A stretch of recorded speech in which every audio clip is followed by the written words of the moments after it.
I think that we have a bit to demystify the fact that humanitarian workers are heroes and are untouchable or unbreakable.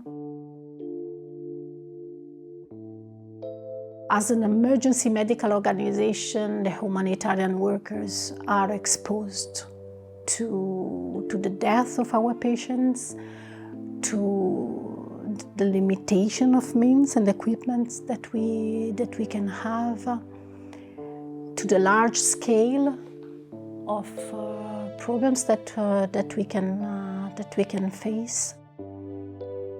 This is part of our world. This is also part of what we choose to do. This doesn't mean that it is easy.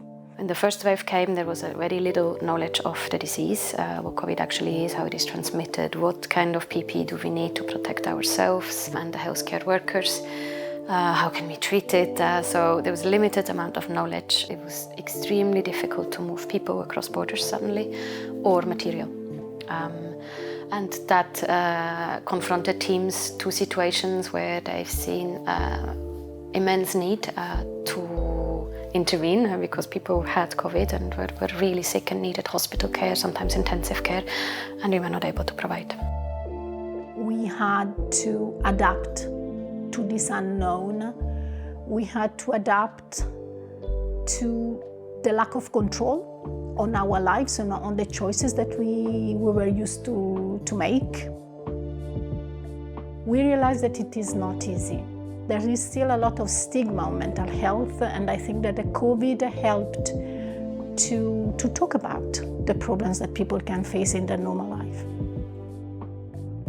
If these situations, these experiences of moral distress are accumulated one after one after one, it can in that sense lead to very strong frustration and burnout, and that is then a condition that would need psychological support. The accumulation of moral distress in individuals and in teams has an impact on the quality of care we are able to provide.